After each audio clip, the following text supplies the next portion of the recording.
let me give a brief introduction of our today's expert, uh, Dr. Amit Joshi. Uh, Dr. Amit Joshi has completed his BE Electronics from Sarvajanik College of Engineering and Technology, Surat.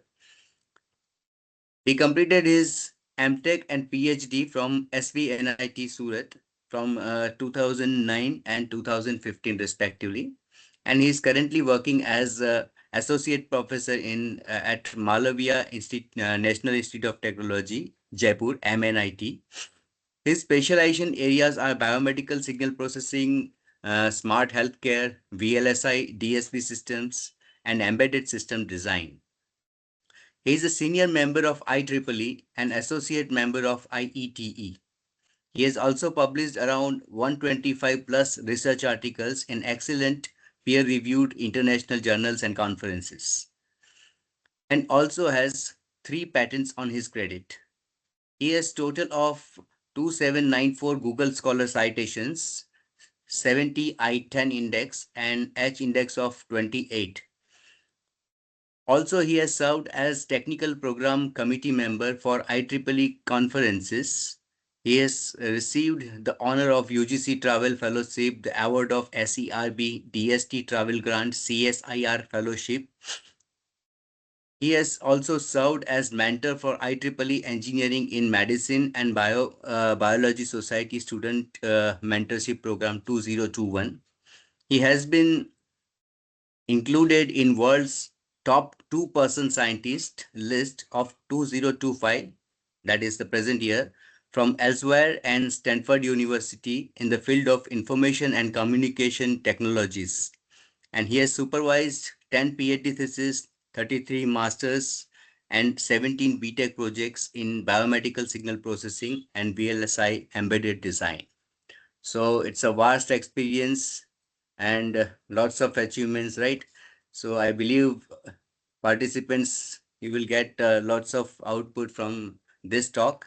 So please be patient and attend the session diligently.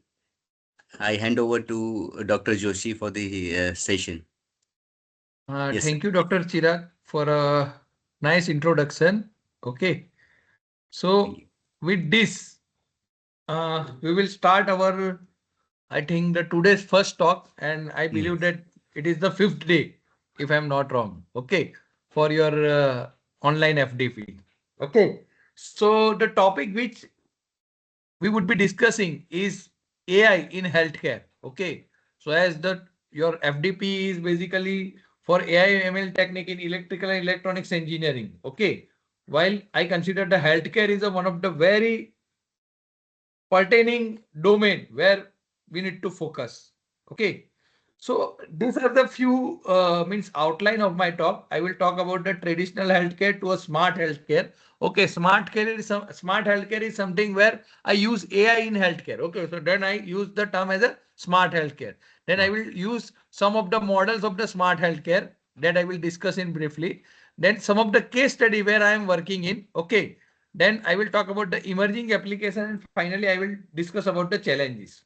Okay, so just to acknowledge some of my collaborator, because whatever the slide or whatever the content that I'm going to cover, that is from the work which is being done in a collaboration of these few people. Okay, now healthcare. Okay, so as we just mentioned that when I use the AI in a healthcare, then we used to term them in a smart healthcare. Okay, but first of all, we need to understand what is the traditional healthcare and what are the loopholes in a traditional healthcare and how a smart healthcare can help to overcome those limitations. Okay, so usually when we consider a healthcare domain, okay, then we used to basically associate the doctors. Okay, to be honest, that according to me, that engineers has more role to play in a healthcare domain rather than a doctor. Okay, so it is just give you a simple example that if somebody is not well, okay, and some mishap is happen, okay, then what we do first thing that we will rush to a nearest good hospital. Okay, I will not think about a good doctor, but I will think about a good hospital. And why I am choosing a good hospital? Because I am looking for a facility which will be provided by a hospital. Okay. Maybe some sort of latest technological solution that I can associate it with that particular hospital, and I term them as a good hospital. Okay. And when you consider those technology solution, that is nothing but provided by science and engineering people. Okay. So that's why possibly the role of the engineer is more than a doctor in a healthcare domain. Okay. Because specifically means when we consider a doctor and we just approach them for any particular disease, then doctor will first ask you to go for a this many test. Okay. And then he would be able to judge anything out of you. Okay. So that's why the healthcare domain is a very important for the means engineering point of view. And currently means possibly in all the institute, even the ministry has also started the various healthcare scheme in a very good institute. Okay. And biomedical engineering is one of the also very integral part of the engineering field now. So when we talk about the traditional healthcare, okay, in a traditional healthcare, what will happen that if some patient is being admitted in a ICU, then you require a one dedicated supporting staff who will look for a that particular patient for a 24 cross 7. Okay. And sometimes the delay in that particular patient treatment, if he is in a critical condition, then it could lead to a loss of a life of that particular patient. Okay. Now, when I look at the traditional healthcare system, then there are multiple stakeholders. Okay. When I say multiple stakeholders, then means doctor is one of them. Okay. Where I just approach a doctor, doctor will ask me to go for some sort of test. Okay. Then I will go to some sort of pathological laboratory where I will provide my sample and I will collect the sample. Then possibly doctor will prescribe me some medicine. Then I will go to a medical shop, purchase the medicine. If I need to go for an operation, that possibly the insurance company is also one of the stakeholder. Okay. So there are so many stakeholder. Okay. All are playing their role individually. Okay. But they are not talking with each other. And that is the problem in a traditional healthcare mechanism. Okay. Because I want that if I am not feeling well, then I want that everything should be available with the very ease, and I should get a treatment as early as possible. Okay. So ultimately what we want that first of all in a smart healthcare, we want to connect all the stakeholder one by one. Okay. And most of the case as a patient, I am just considering as a carrier with just passing the information from one end to another end. Okay. So if I go for a test, then I will collect the test report and come back to a doctor. Doctor will prescribe me some medicine. Then as a carrier only, I will go to a medical shop and I will purchase them. Okay. So very limited load of the, you can consider the role of the patient in that particular case. Okay. Where they have to interact with each other. Okay. So ultimately, when we talk about the smart healthcare, in a smart healthcare, the technology will play a very crucial role. Okay. And one of the technology is IoT. Okay. So IoT, possibly you have heard that Internet of Things. Okay. Where the technology where you have some sort of data sensor which offer a lot of benefit in a healthcare system. Okay. Where it can collect the data from the patient. Okay. So sensor is nothing but I consider as a things. Okay. Which is the, you can consider endpoint of the IoT. Okay. So from these things, the data is being collected from a patient. Okay. Then it will be processed. Okay. So data is being processed by some sort of intelligent mechanism like AI ML algorithm. Okay. And through which we will think about of having some treatment of the particular patient.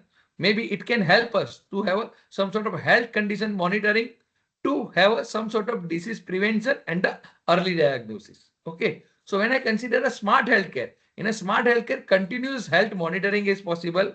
You want to have some sort of healthcare automation, drug delivery management. So that is very much important. Okay. So basically in the healthcare domain, the detection or a prediction of disease, I can consider as a half solved problem. Okay. So you are actually telling a problem to somebody, but you need to provide the solution. Okay. So at that time, maybe you can think about some sort of closed loop solution. After diagnosing some particular problem, you need to provide some sort of preventive mechanism also. Okay. So preventive healthcare is also possible in a smart healthcare. Now, whenever I use the IoT in a medical domain, in a healthcare domain, then we used to term them as a medical Internet of Things or it is considered as an Internet of Medical Things. Okay, where the sensor is basically placed on a human body. Okay, where they will collect, analyze, and transmit the healthcare related data. Okay, and it will help to connect the all the stakeholder in a seamless manner. Okay, so IoT will play a crucial role when we talk about the tracking and preventing of chronic illness. Okay, now what I mean by chronic illness is a category of the illness which gradually develop inside your body, but it doesn't have any kind of specific symptoms. Okay, like diabetes. Okay, so diabetes is one kind of chronic illness where there is no such kind of visible symptoms. Okay, you will never feel any kind of means headache or something like that. Okay, similarly, your means hypertension. Okay, so over there also it is a chronic illness. So possibly the technology will help us to continuously track your body parameter so that you can find out the root cause of that. Okay, so as early you can diagnose a particular disease, the more better chances is you can get the reversible mechanism. Okay, so that's why the technology will play a very important role. Okay, now whenever I use some sort of hardware software combination, okay, then we term as a cyber physical system. And when it is basically in a healthcare domain, then it is a healthcare cyber physical system. Okay, so what are the features of a smart healthcare? That is nothing but a as health. So here the doctor and patient can connect with each other remotely. You can have a continuous monitoring for a critical condition. You can have a corrective action and quality of the care, which can provide the proper diagnosis. You can have a real-time access of the healthcare data. Okay. So it is something like that I am sitting in an office, okay, and my parents are not well. So possibly from the office only, I can view the parameter of my parents, which is at the remotely located. Okay. So it is virtually I am sitting over there and monitoring the condition of my parents.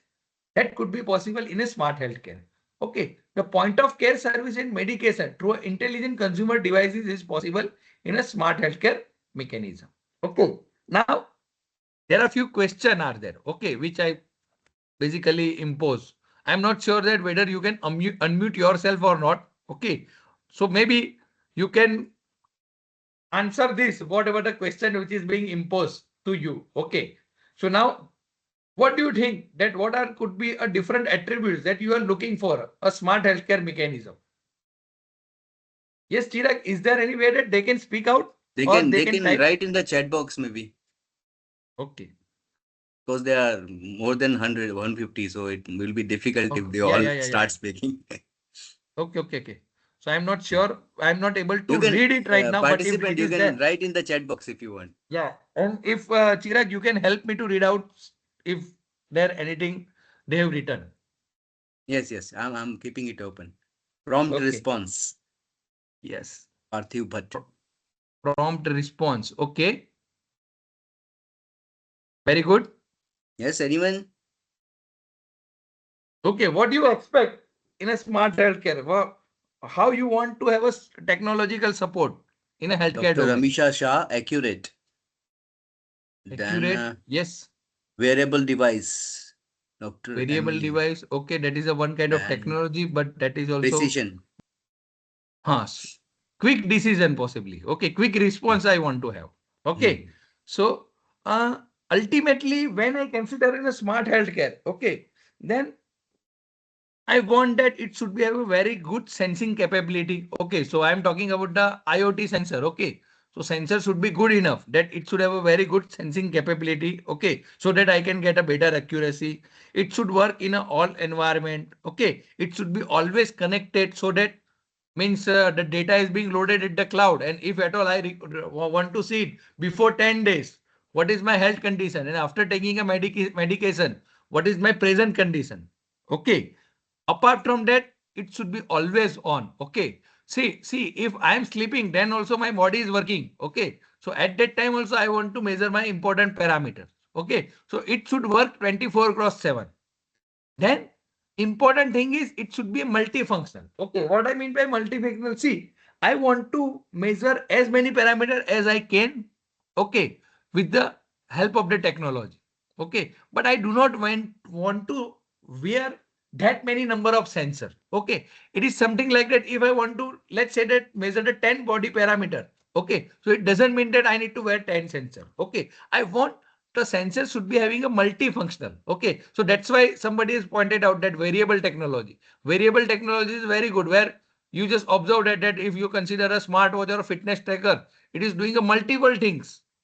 Okay, with a single device. So that's what I would like to have in a smart healthcare. Okay, now I will discuss about the various component. Okay, now what are the various component of the smart healthcare? That the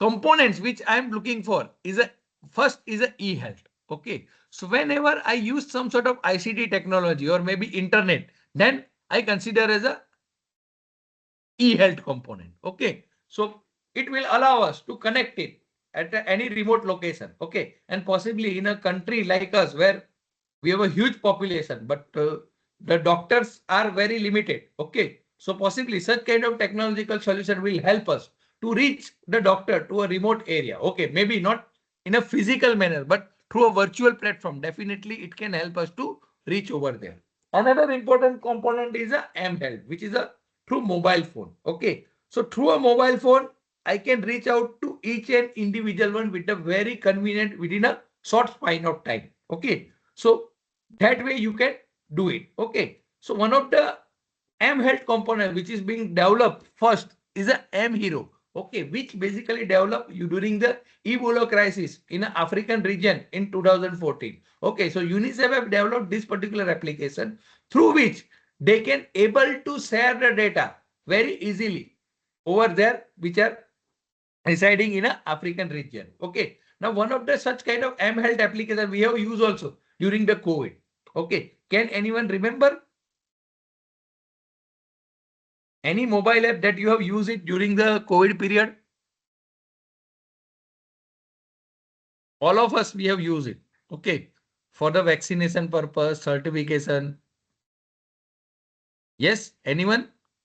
I'm not sure, Chirag, somebody has typed or not. Okay.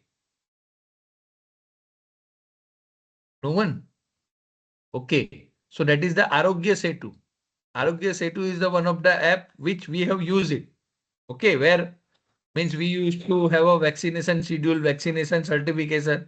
So all this you can do it. Okay, so that is mobile phone we consider as one of the very convenient way through which you can do many things within a very short span of time. Okay, it will allow us to have a rapid collection of sharing of the data.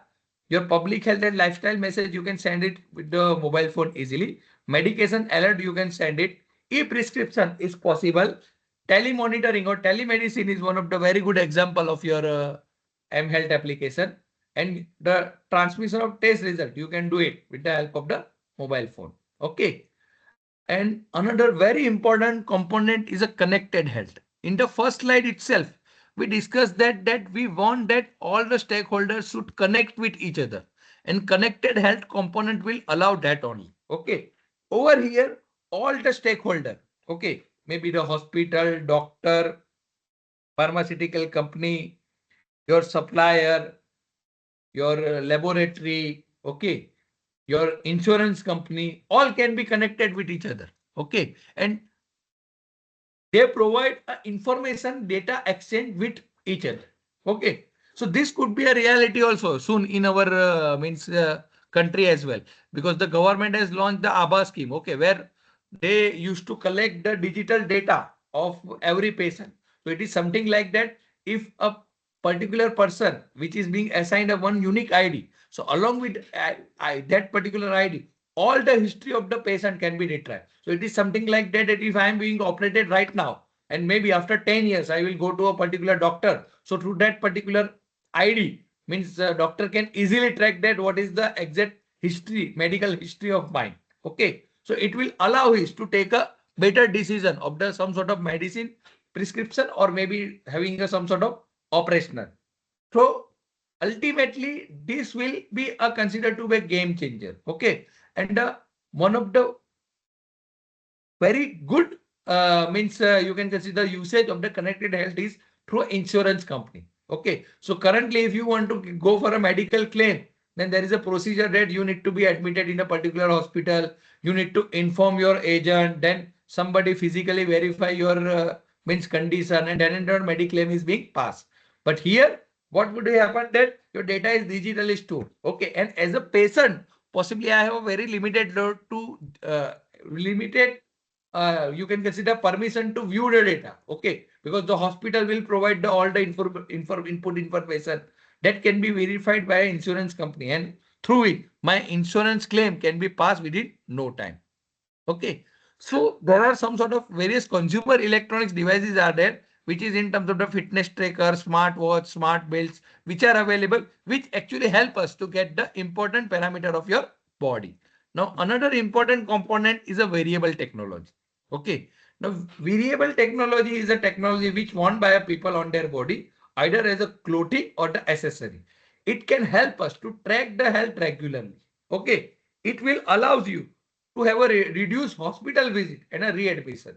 Okay. So with the variable technology, we are not intended to replace the doctor. Okay. But such kind of variable technology actually help you to identify that when you need to consult the doctor. Okay. Because we are very busy with our day-to-day life. Okay. And through a variable technology, when you are moving around here and there, still you will able to capture the important parameter of your body. Okay. So such kind of technology is very popular after the post-COVID area. Okay. Because after the COVID also, we are more conscious about our health. Okay. So there are various kind of variable technology like a fitness tracker and a smartwatch. That is basically you can consider the most prominent variable technology which are available. Then your VR handsets, triplet tracker, smart clothing, smart eyewear. So all are another option. Okay. Now the next question is what are your user expectation of the variable technology? Okay. Maybe many of you are using a smartwatch fitness tracker right now, or maybe any other variable technology. Okay. So what do you think that what do you expect from your variable technology? Yes. Any guess?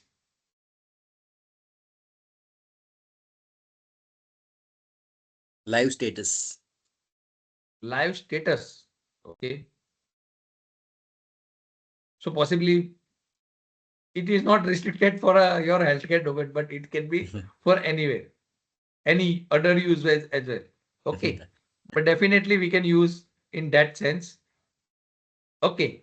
So when I consider the expectation, then ultimately I want to monitor my health parameter through my daily life. Okay. So it is something like that. I currently, if we consider the ICU, then intensive care unit is something, a place where a patient is being admitted and all the important parameter which is being required to monitor to find the status of the particular patient, that we used to do it. Okay. But at that time, it is some sort of a, you can consider a static position where means patient is being stick to a one particular bed and you can able to monitor the parameter. Okay. Now, what we want that I am moving here and there, performing my daily activity, and still I could able to measure all those important parameters with my daily life activities. Okay. So ultimately in that direction, the variable technology is moving. And that's why the many big giant, okay, the Apple, Google, so they are actually now transforming their unit into variable technology. Okay. Even in India also, the government has launched many schemes where actually they are thinking about to have a developing some sort of healthcare technology which can actually help us to track the and monitor the patient important parameter. Okay. Now variable technology can help us to get for the people who are suffering from a chronic illness, for maybe for the purpose of the preventive healthcare mechanism, acute care, emergency care, or in hospital visit. Okay. So benefit of such kind of variable technology, it will allow us to have a real-time health monitoring. The alerts and alarm can help to monitor the condition of the vulnerable patients. Patient physician information sharing is very easily possible with the such kind of variable technology, and the social media sharing is possible. Okay, while using such kind of variable technology, we should be aware about what are the advantage and disadvantage of such kind of technology.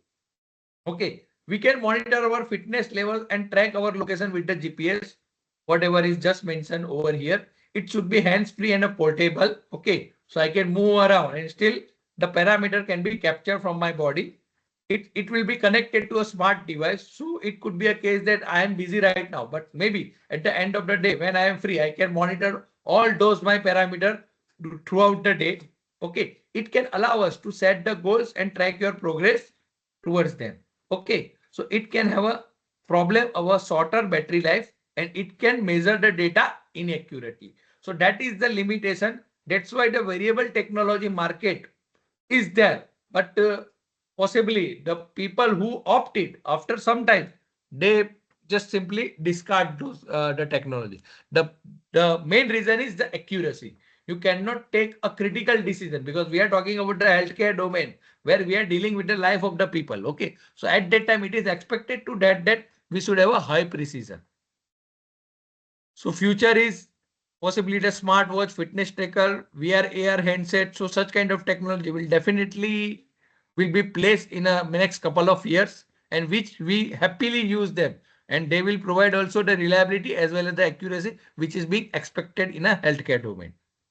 Okay. Now I will talk about the some of the case study. Okay, where personally I am working on. Okay. So first is a diabetes measurement. Okay. Now what is diabetes? Okay, and what are the challenge in a diabetes? So diabetes is basically a, you can consider one of the very fast growing chronic illness. Okay, so currently the total number of figure is around maybe 460, 470, which is a very huge. Okay, now if you are a diabetic patient, then you need to go for a glucose measurement.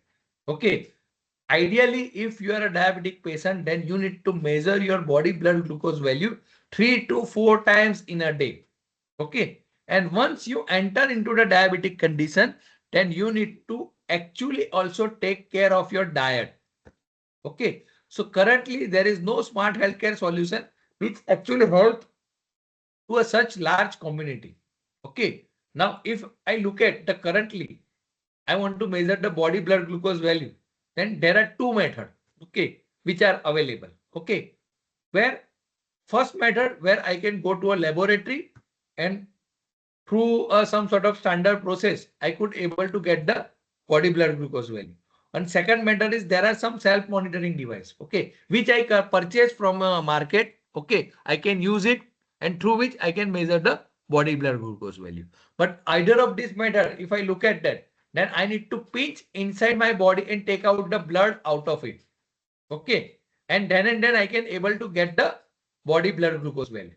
Okay, but since I just mentioned it that being a diabetic patient, you need to measure your body blood glucose 3 to 4 times in a day. Okay, so it is very inconvenient method, and specifically diabetes comes with the age. Okay, so for the people who is having an age of maybe 50, 60 and greater than that, then possibly whatever the conventional method, it is not basically useful to measure the continuous body blood glucose. Okay. Now, why diabetes is important? Because diabetes is root cause of all the disease. Some of them I have mentioned it over here. Okay. Your hearing problem, your eye disease, your CVD, that is a cardiovascular disease, skin problem, kidney damage, foot damage. So all these which are being mentioned, for that the high body blood glucose value is a root cause. Now, the question is, what is the tentative population of diabetes in India? So I have mentioned 460, 470, that is for a global. Okay. Now the question is, what do you think that tentative population of diabetes in India?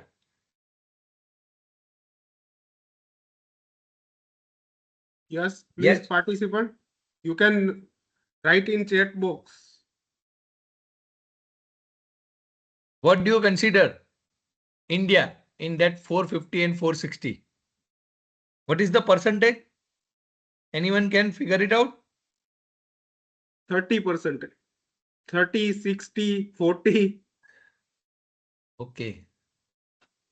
So you are very much Different. optimistic figure. Okay, 60%. So then it comes out to you around 250 40, million. Okay, so that is 40% is three times. Three times they uh, so 40. ultimately, currently the Indian diabetic patient, which is officially being reported, is around 90 to 95 million.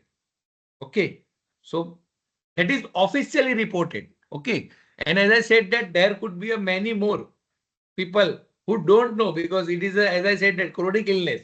There is no symptoms. Okay, so unless I go to a laboratory and measure my body blood glucose, I would not be able to figure out that my body blood glucose value is high. Okay, and sometimes in a later case where you have some sort of heart problem, you have some eye problem, so at that time you realize that it is because of the high blood glucose. Okay, now diabetes is doesn't have any directly contributing factor, but some of the symptoms that you can observe it, like a frequent urine excursion, you're consistently feeling the hungriness and thirstiness, your kidney disease, unexpected weight loss, vision changes, heart disease. Okay, so all these are the symptoms where possibly you need to look at about your body blood glucose value. The important fact is the probability of the death being a diabetic patient is 50% higher than a non-diabetic patient. Okay, so that is also very high. Now, when we talk about a diabetic solution, okay, so before that we need to understand that what are the different type of diabetes one can have. Okay, so let's start with the last one, that is the third one, which is a gestational diabetes, which is a temporary diabetes which occurs during the pregnancy period for a woman.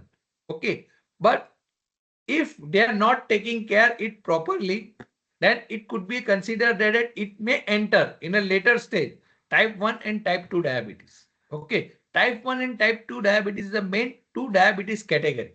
Okay, now when I consider a diabetes, then diabetes is a condition where I am having a high body blood glucose. Okay, but glucose is considered to be a very important parameter of your body.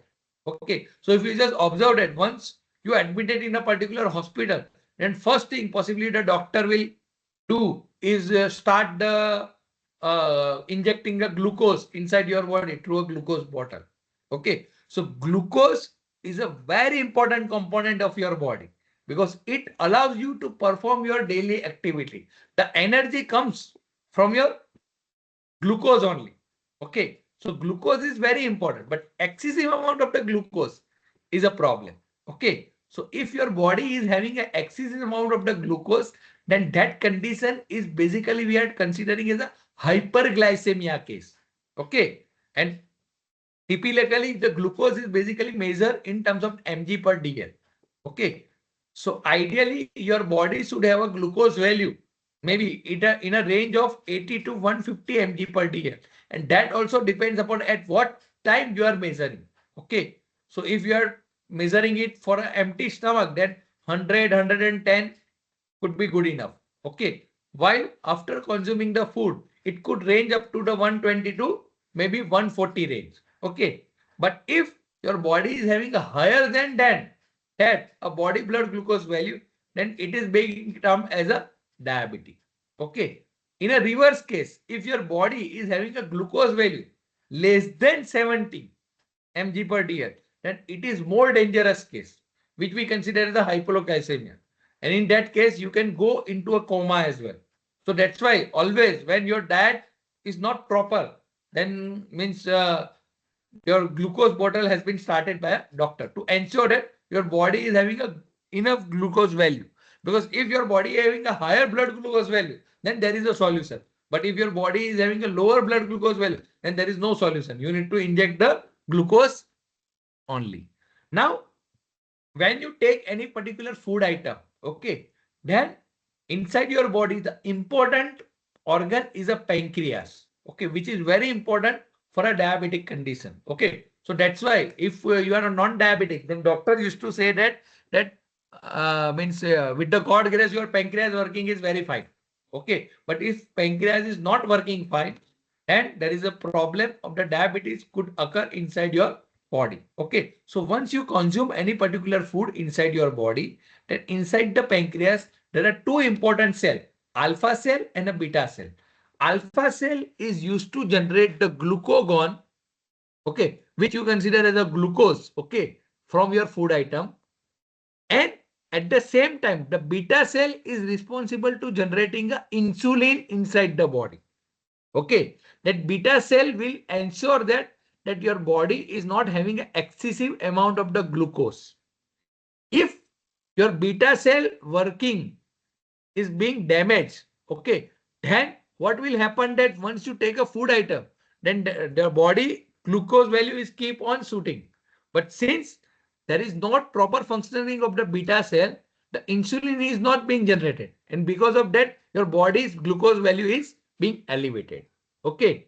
Now, if your body is able to generate the limited amount of the insulin, then we used to term them is a type 2 diabetes. Okay. So in a type 2 diabetes, usually you can take a some sort of medicine and then you can able to control your glucose value.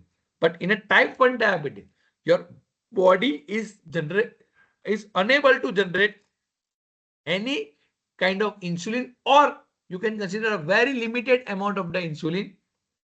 Then what will happen that after taking a food, there is no insulin generation inside the body, then your body is keep on elevating your body blood glucose value. Okay.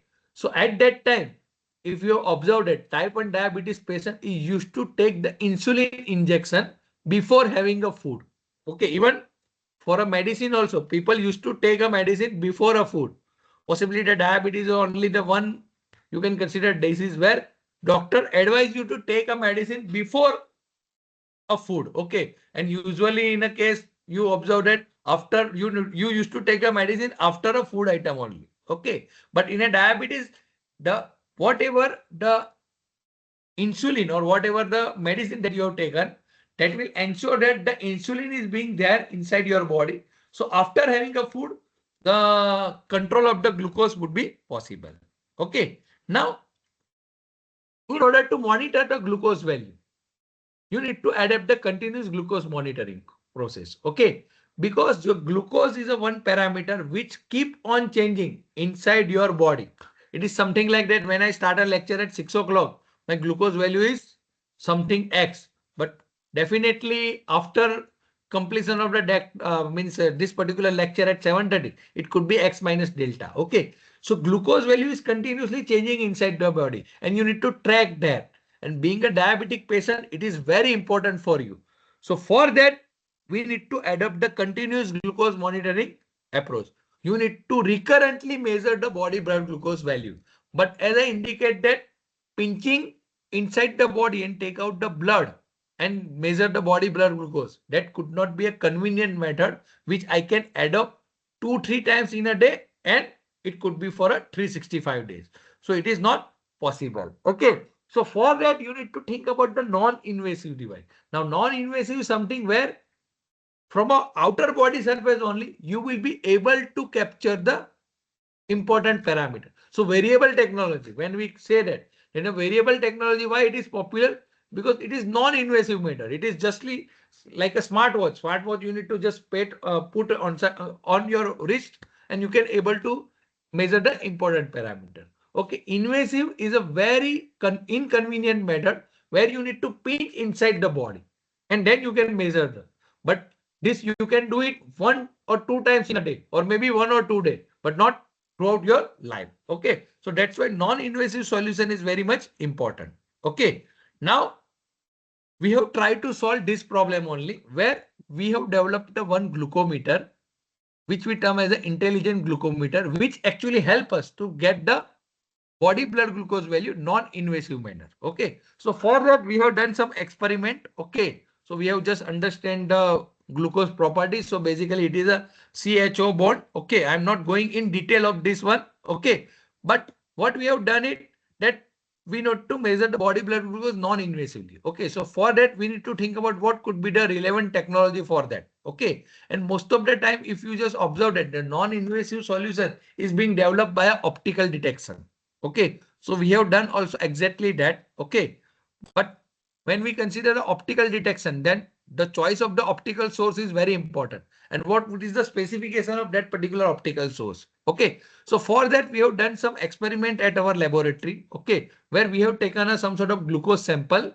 Okay, and we have taken a glucose bottle as well, which is having a 5 gram concentration. So that means in 100 ml water, 5 gram is a glucose, then 10 gram of glucose and 25 gram of glucose. So that sample we have created and we have observed a spectra through one of the spectrometer, that is a VIS spectrometer. Okay, and through which we identify the suitable wavelength. Okay, so ultimately this is the way that we have observed the spectra for a different solution, and then we have observed the spectra from the plain water as well, and then we have observed a difference that after adding the glucose value, what will be the sensitive wavelength at which we can actually measure the glucose particle. Okay, so two wavelength that we have observed, 940 and 1300 nanometer, that is the basically wavelength at which we can observe the glucose particle. Okay, so what we have done it, then we have developed a non-invasive solution. Okay, and possibly the finger is one of the most convenient part through which you can actually apply the continuous monitoring concept. Okay, so for the user point of view, if you are using a pulse oximeter, so similar way you need to use the glucose measurement device. By inserting just a fingertip, you will be able to measure the body blood glucose value. So that approach that we have applied to our iGlue, that is the intelligent glucometer, and through which we were able to get the glucose value non-invasively successfully. Okay, so initially when we started, that we have started with the three different, you can consider a sensor. Okay, so now you need to understand the basically the optical detection concept. Okay, so optical is nothing but a light. Okay, it is a light source. Okay, so what we are doing it through a sensor, we are imparting a light onto a fingertip. Okay, now whenever any particular light is being imparted on a particular object, then there will be three phenomena.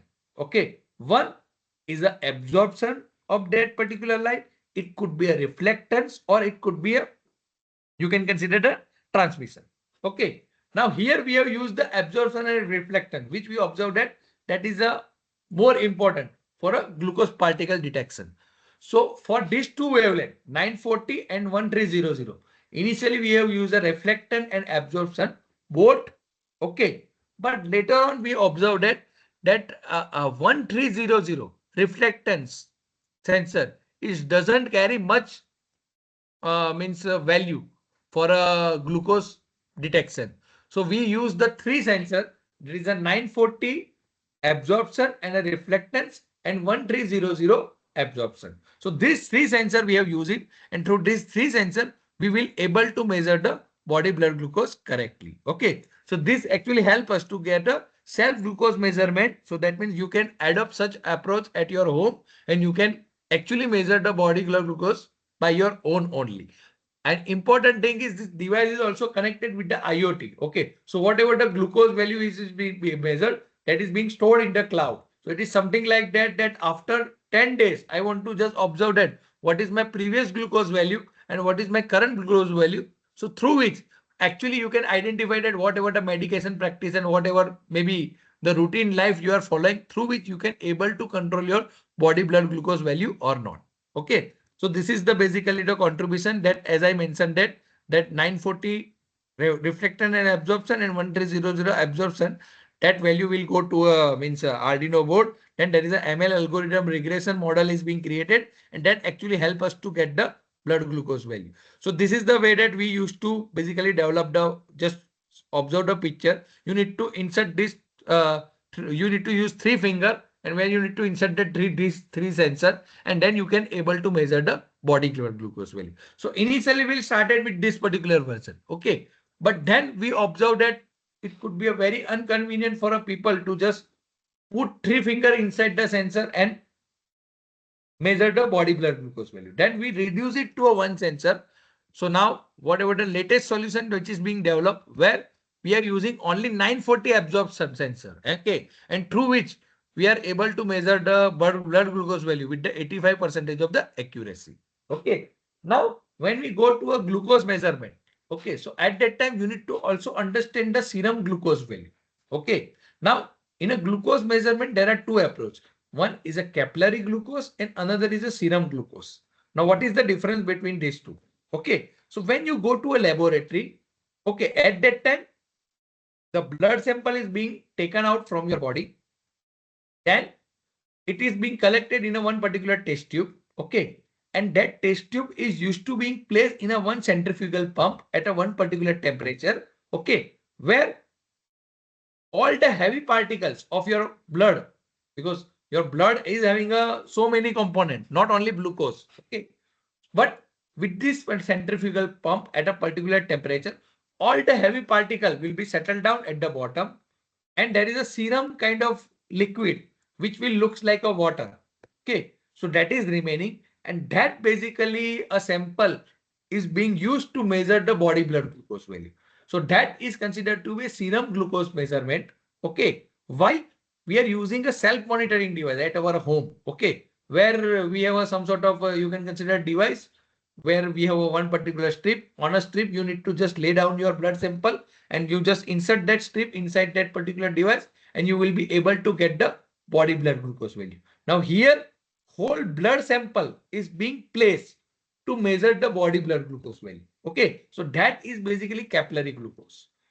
Definitely, according to the medical term or medical knowledge, the serum glucose is more, you can consider closer to your body blood glucose value rather than your capillary glucose. Because in a serum glucose, when you measure, then all the heavy particle is being actually taken out.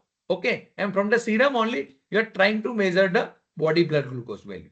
Okay. So serum glucose measurement is more, you can consider the closer measurement of your body blood glucose value. So in our second, you can consider version of the device, iGlu 2.0, we actually measure the serum glucose value. Okay. So it is something like that. The training data that we have supplied to a device is a serum glucose. Okay. So for that, what we have done it, we have done a collaboration with one of our hospital, Apex Hospital, which is just adjacent to our means college. So what we used to do that the patient who comes for a glucose measurement. Okay. So at that time, we used to measure the reading from our sensor. Okay. And then through which we will try to calibrate the value for whatever the laboratory value that we used to get at the end of the day with that particular sensor. And through which whatever the model which is being prepared, that actually help us to get the your serum glucose measurement. Okay. So we have actually done the basically analysis for so many people. Okay. So around 450 people through a hospital, we should be able to collect the data and then we could be able to measure the body blood glucose value with the 85% accuracy. Now, just to showcase the current working of the device, I have prepared one video. Okay. So just try to, I'm not sure voice is there. Please share with sound. That's what I'm trying to do. I'm not sure whether the sound is there. If sound is not available, let me know. I can speak it out. Okay. So anyhow, I'm also paying a. No, please share again, means share your screen again. Okay, share at that share time full you, screen. Okay, okay. Share, what I can do that I can just speak out. So if no sound, then also it's okay. I will just speak out that. Okay. What is the way that it is working? Just let me share my screen again. Okay. Just a minute. Possibly because of the playing the video, I'm unable to now share the screen. Just you will get there is one option, share with sound. Share with sound. Means when you share your screen. Okay. Again, at that time you. I will just check it out. Share content. Include sound control. Yes. Yes. Include sound. Yes. So now I am sharing it again. Okay. Okay, let me share the screen again. Just Now a minute. play. Yes. Just a minute. I am not able to make it full screen. Not sure.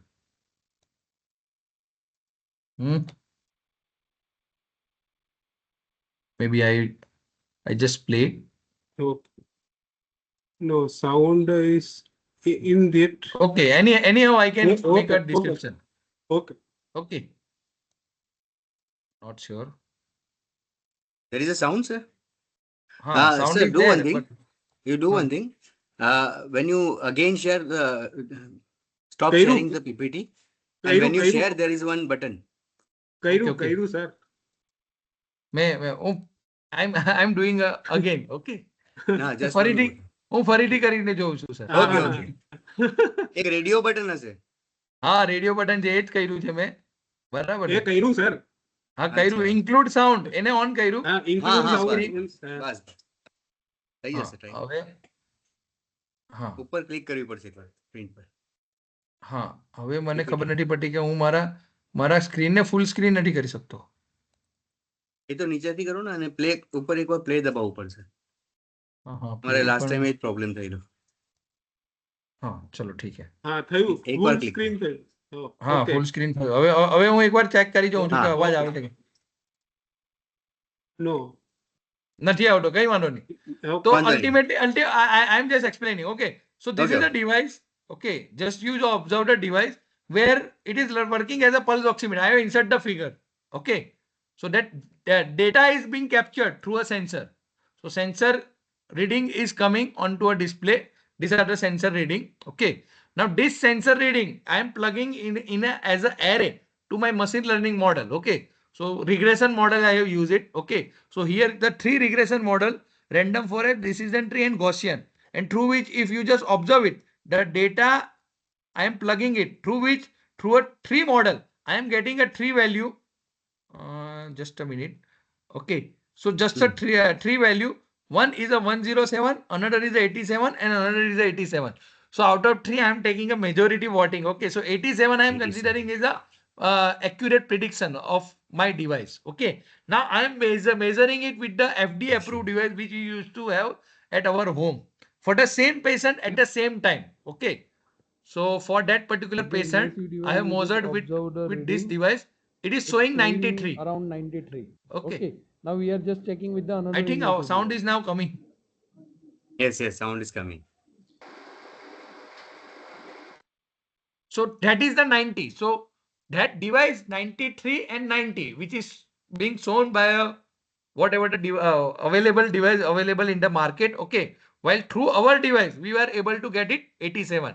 And meanwhile, we have measured the serum glucose value. And serum glucose value is always lower than your capillary glucose. So whatever is the value which is being measured by the device, that is a capillary glucose. And serum is always a lesser than that. Okay. Now, in order to actually validate with the benchmark, that what we have done it, that we have done the Clark error grid analysis. Okay. So basically here, if you just observe that there are X and Y axis. The X axis is the reference blood glucose that comes from the laboratory. That I am considering as standard blood glucose value, which is being considered by a doctor. And this is the estimated blood glucose value. And that is being divided into different zone. Now, if both the values are same, then I will get some sort of linear curve. Okay. And that is the zone A. Okay. So whatever the 450 patient data that we have measured it with the collaboration of the laboratory, out of which 420 is coming in a zone A. Okay. And remaining 25 is in zone B. And then it is zone C. So usually A, B, C you consider as a safer zone. Zone A is showing the accuracy around 85%. Okay. While B and C is giving you the accuracy around 65 and 75%. Okay. So that is acceptable. But if the device accuracy is below than 65%, then it cannot be accepted as a clinical validated device. Okay. But for our case, we are getting almost, you can consider the 92% or 93% of the reading in your zone A. So that shows that our device is accurate enough, which can be used for the clinical purpose. Okay. So these are the comparison result. Another section, possibly I'm not sure whether I can go much deeper into it, but we have think about of considering the automatic insulin delivery for a type 1 patient. Okay. So if your body is having a high amount of the blood glucose value, then automatically the insulin being injected inside the body through an insulin pump. So for that, what we have done that this glucometer, iGlu, is being integrated with your insulin pump, and the reading which comes from the iGlu is providing into the insulin model. In an insulin model, we have some sort of artificial pancreas which actually helps to generate the insulin inside the body. Okay. So that is the concept that is also being developed by us. Okay. But I'm not going in that much of detail because possibly there are few more applications that I want to discuss. Another is a upper limb prosthetic. Okay. So that is the robotic arm. So the person who is not having a hand, okay, think about their life, because possibly our day to day or possibly 95% of the activity which we perform throughout the day, that is through a hand. Okay. So for them, we consider that upper limb, that is hand, is very important organ. But if somebody is not having a hand, then how they can perform that activity? Okay. So for that, the upper limb prosthetic arm, that is a robotic arm, could be useful. Okay. The good thing is whatever the activity which is being performed by a hand, that is governed by a brain. Okay. So if somebody is not having a hand but their brain is working, so we can capture or decode the signal from the brain, and through which we can supply it to a robotic arm, and then we can perform the similar activity. So this is exactly being presented over here. So this one is, you can consider, is on a left hand is your prosthetic arm. Okay. Now the brain is basically generating a signal in a prosthetic arm. Okay. You can capture those signal. Now the brain signal you can capture in a multiple way. Okay. But two is a more popular. One is a EEG. That means at the your head itself, if you capture the signal, then it is a EEG. And if you capture the signal at the muscles, okay, either maybe on a hand or maybe at the leg, then it is a EMG. Okay. And EMG based prosthetic control we have developed it because of the some reason, because EEG based prosthetic control is somewhat more costlier, but EMG will provide you the cost effective solution. Okay. So EMG based prosthetic control that we have developed. Okay. So where robotic arm is there, inside the robotic arm there is a one kind of decoder which actually help us to understand the brain pattern. Okay. So always for a different activity, even though I am the healthy patient, but to perform a different activity through my hand, the brain will send a different signal. Okay. And that signal I need to decode at the muscles. Okay. So that is what we have done it, that that EMG signal is being extracted. Then we have identified that what amount of the activity that we need to perform. So usually that is considered to be activity of daily life. Okay. So like I want to go for a hand open, hand close. I want to grasp something through my fingertip. So those are being considered as a some of the basic activity that one has to be performed by a hand. So that basically set we have identified.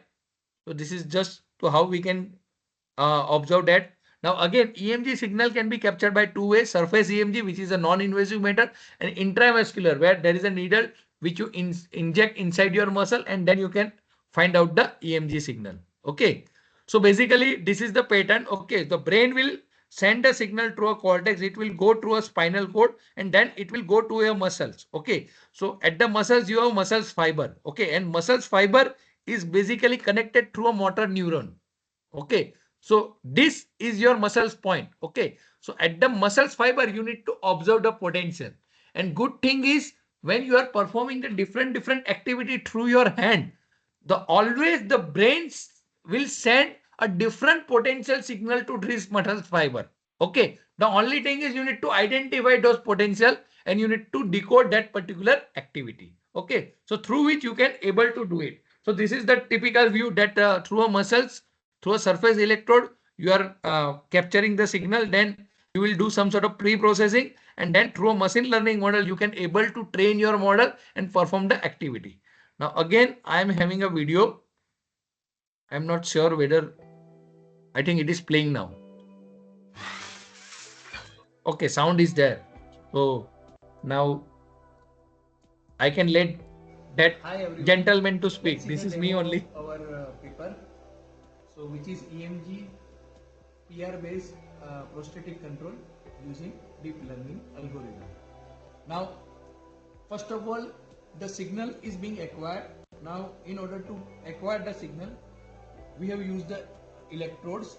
So we have worked the electrodes. So this is a positive, this is a negative, and this is a neutral terminal. So through which the data is being captured, and that data is being acquired by this particular module. You can see this acquisition module.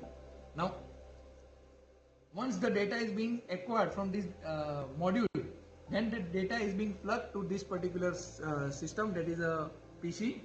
Now here we have developed the various deep learning based algorithm. Okay, we have used the language as a Python, where we have defined the different classification techniques according to the number of activities. Now, once the algorithm runs, then it will send a command, and the command will be sent to this Arduino board. Now, Arduino board will react according to the command, and this board is being connected with the servo motor of this prosthetic arm. Now, according to the command, different activity is being performed by this prosthetic arm. Now, for the demo, we have considered a total 5 different kind of activity. One is for a hand open, another is for the hand close, and for the grasping we have considered 3 different objects. So these 3 objects that we will consider for a grasping activity.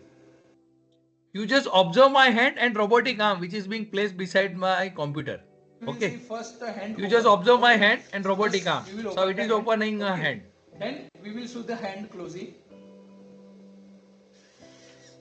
Okay. Now again we will make it hand open. Now we will see the different grasp. There is slight delay because we need to decode and then we need to send the command. Okay. So that's why slight delay is there. So now we will see the grasping of the bottle. So I am So if grasping you just the observe bottle that my finger is just like Let's that, see the it is grasping grasping of the the bottle. So see Then that the movement of that grasping particular, of the bottle you is can being say the performed. robotic arm finger is Okay. also that. If So this something kind of is grasping in front of that particular activity finger, be it can also easily performed grab that. with our prosthetic arm. Okay. So this solution actually which is being developed by us, okay, and we have actually supplied to a Bhagwan Mahavir Viklang Kendra, so which is the biggest NGO of India, okay, where we have so many prosthetic people because they used to have a mechanical hand, okay, and through a mechanical hand they are using their daily activity performance. But mechanical hand is basically controlled by a spring, okay, where you need to apply the body force and through which the activity is being performed, but some limited activity can be performed. But definitely with this particular prosthetic hand where through a brain you can perform this particular activity, that could be a very useful, and they are using it also currently in their laboratory. Okay, so let me now go to next application.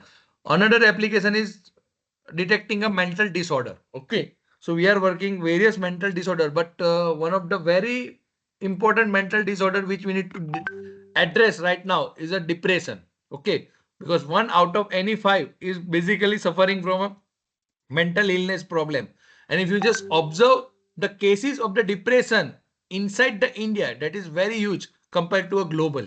Okay, and particularly in a woman this rate is higher than a man. Okay, now what is the global population of depression people? Okay, so around 300 million people globally do exist which are suffering from a depression. That is the recorded by a World Health Organization. Okay, now in India, according to the survey which held before 10 years, okay, where they stated that 50% of the Indian have a some sort of mental disorder problem. Okay, depression is one of them.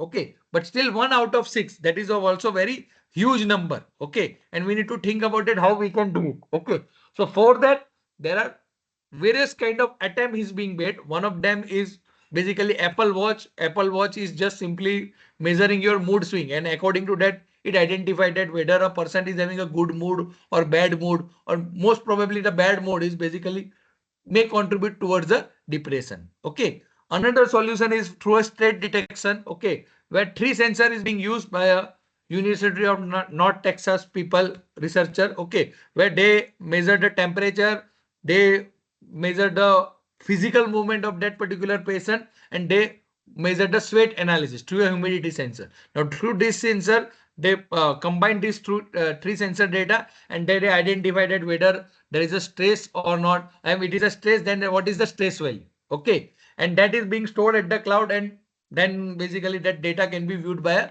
other people as well. Okay. So neurological disorder, you need to treat it. Okay. And there are various ways to do it. Okay. People have done through some sort of CT scan analysis, MRI. Okay. So all can be useful. Okay. But that is not being used possibly for your as a variable device. Okay. For that, you need to be go to a hospital and then you will be able to identify. Okay.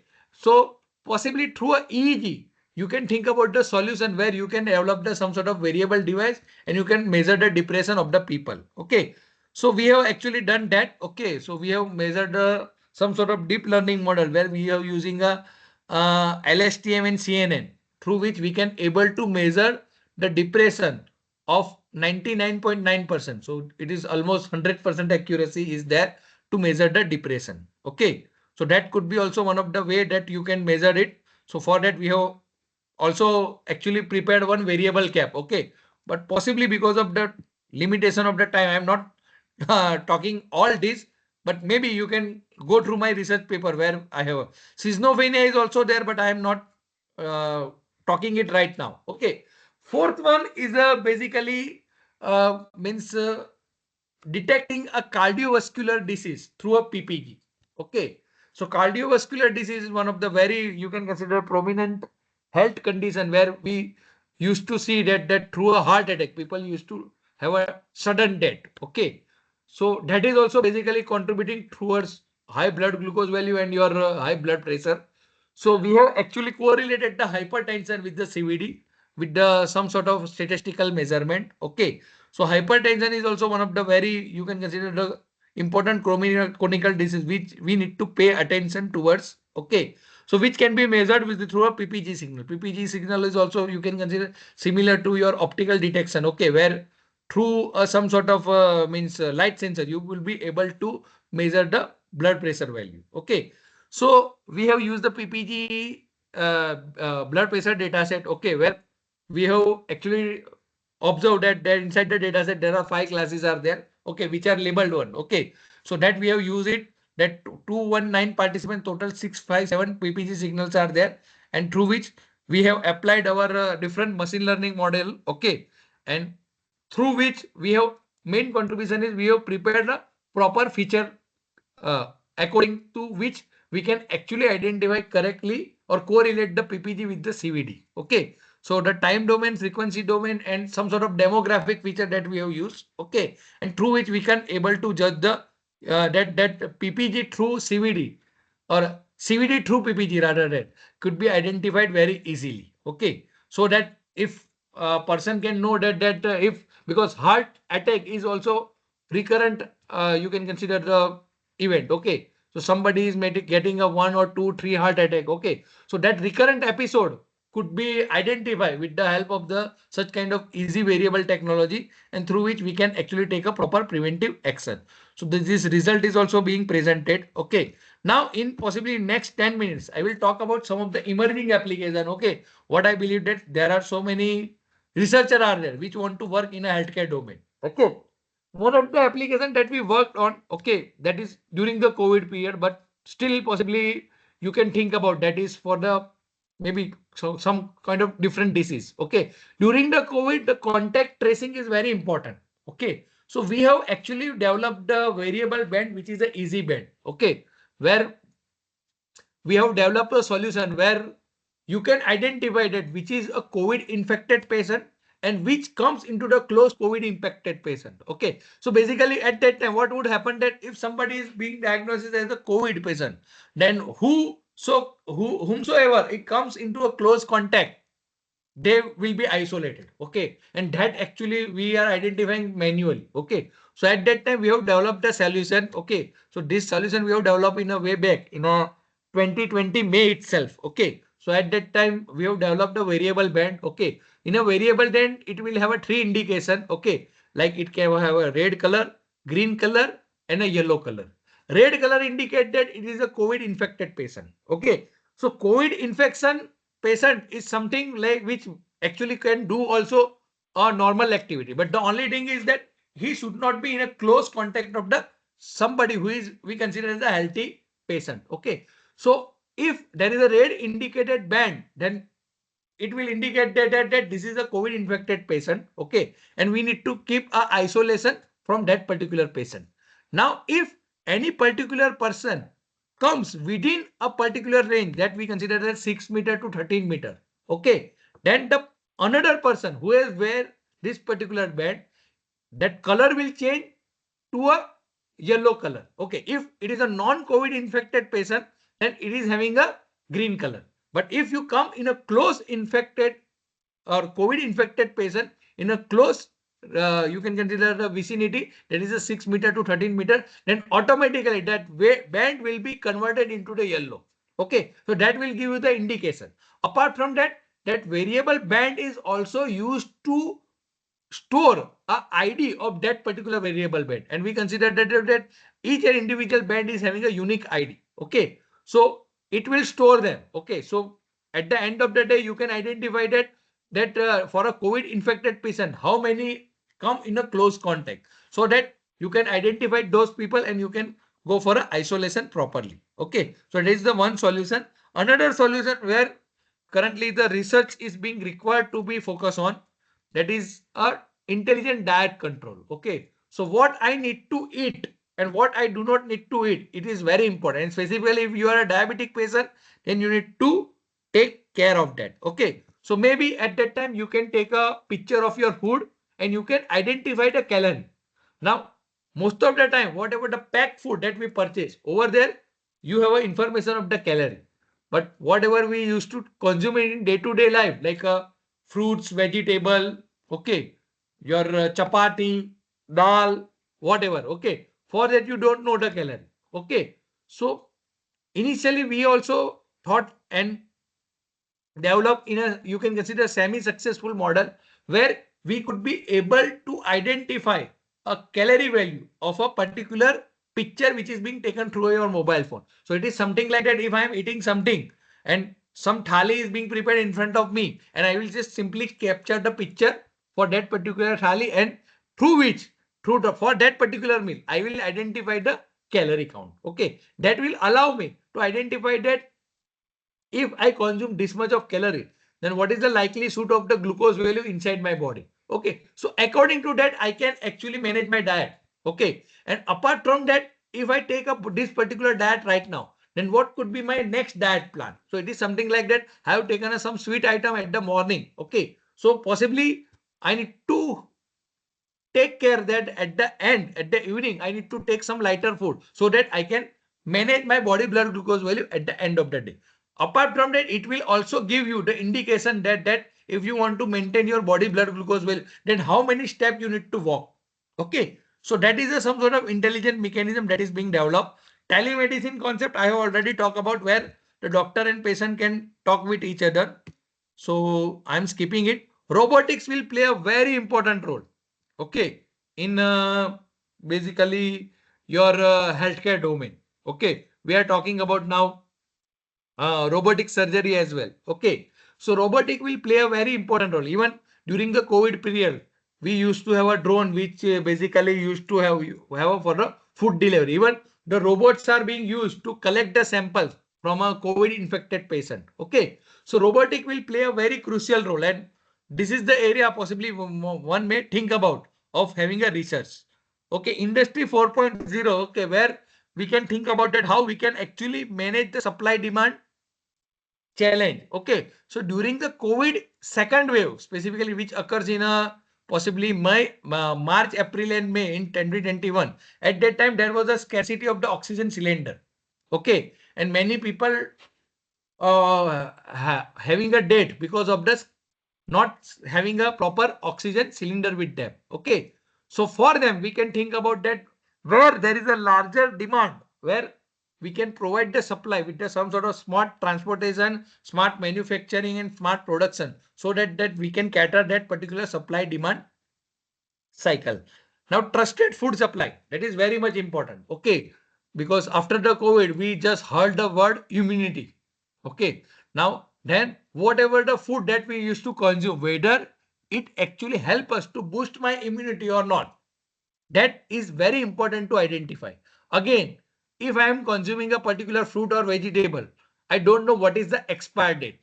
Okay. So now there has to be some sort of technological solution where I can simply scan a food like a QR code. Okay. I can simply scan a particular food item, and through which I could be able to identify that what is the lifespan of that particular food. So if a particular fruits item is being grown, then when it is being grown, then when it is being transported, and when I am taking it as a consumer, that particular product right now, then whether it actually help us to increase my immunity, or maybe if you are taking some sort of adulterated food, so at that time it could be a reverse way also, that it can lose your immunity. Okay, so that is also one of the important aspect where the focus has to be shift on. Another important, you can consider the technology which can help us in a healthcare domain is a digital twin. Okay, so digital twin is nothing but you can consider some sort of model representation of your actual object. Okay, so where the digital twin having a slightly difference of your mathematical model approach. Okay, here in a digital twin, you can consider is a virtual replica of your physical system. Okay, which can be continuously updated. Okay, where your state and behavior can be changed with the particular time. Okay, it can help us to monitor, control, and a decision making. Okay, so possibly in your healthcare domain, the whatever the you can consider vaccination or medication which is being developed, that has to go through some sort of rigorous process. Okay, and for that it is very time consuming. Okay, but through a digital twin concept we can reduce that particular time, and we can actually observe that particular vaccine or medicine a long term impact, and then we can identify that whether it could be approved in a early stage or not. Okay, so basically digital twin in a healthcare can help us to get the personalized medicine. Now this is very important. Okay, AI ML role is very important in having a personalized medicine. Okay, so most of the time what will happen that when you visit a doctor, then doctor actually observe your symptoms. Okay, so it is something like that. If a person X visit a doctor, and if he is having a, let's say, fever, headache and nausea, then doctor will prescribe some medicine. If some Y person go with the same symptoms, then doctor will provide the same sort of medicine. But you have observed that medicine is working for a X person, but not for a Y person. Okay, because everybody genetic structure is different. Okay, so you don't know that to whom it should work and to whom it should not. Okay, so but if in a AI ML healthcare concept where you can train a model with that particular person only, and then you can able to judge a bad decision for that particular person, and through which you can actually go for a personalized solution. Okay, so doctor will see a symptoms, but through a AI ML model we can actually see the person's body structure, and according to that we can develop the solution. Okay, so this is prediction and prevention is possible.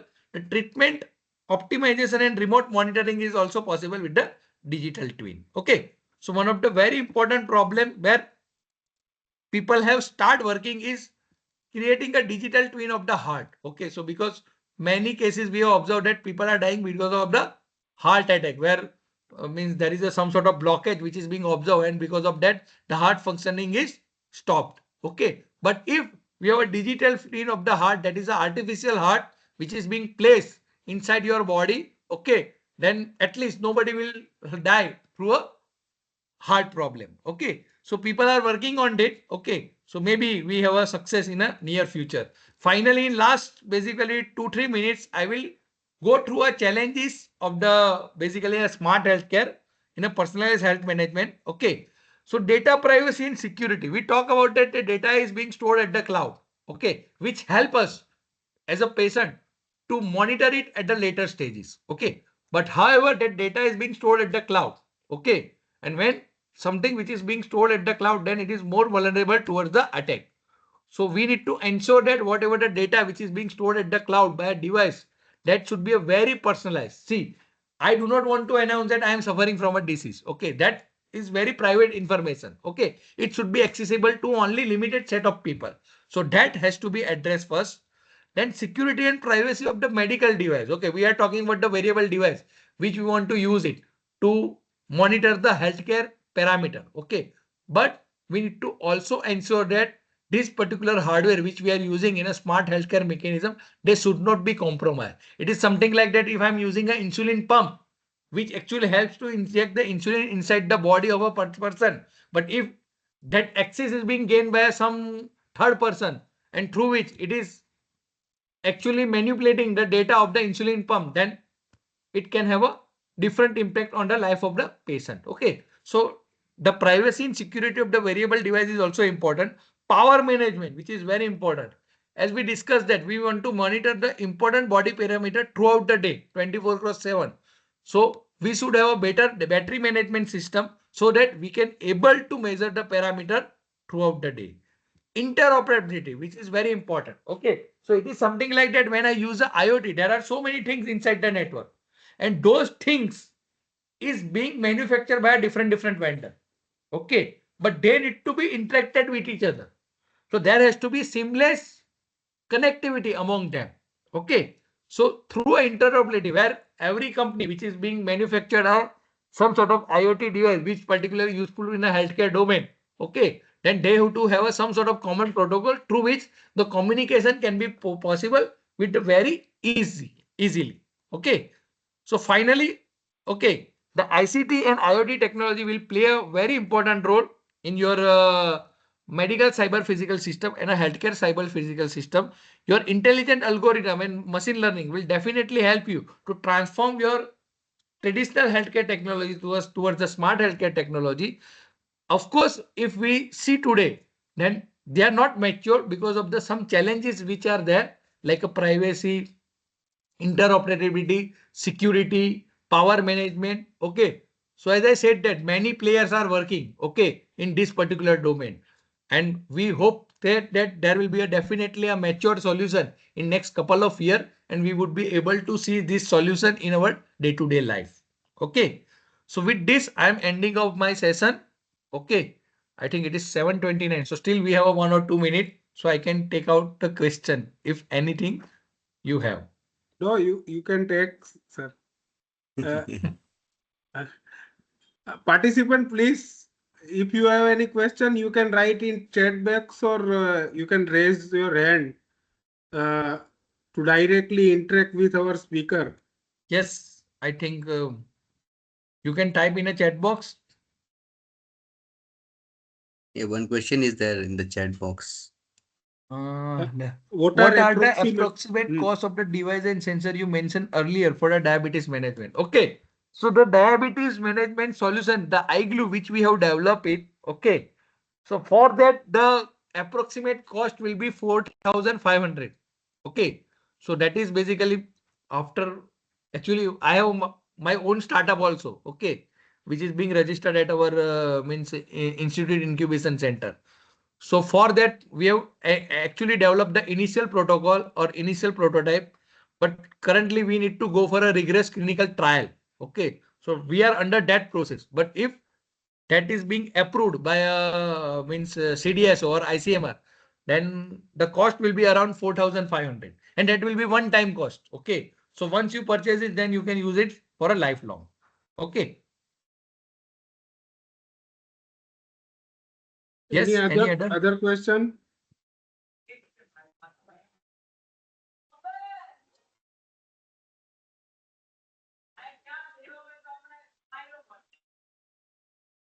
I believe next speaker is also joined, Satya Sai Yes, Nanda. yes, just sir. Okay, but still, I think if we have a time, then we can take few questions.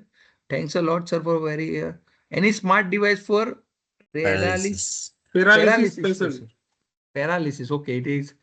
Uh, I'm not sure because I have not worked on yet. Okay, but there must be. There must be. Okay. Currently, I don't have a knowledge regarding that. Sorry for that. Mhm.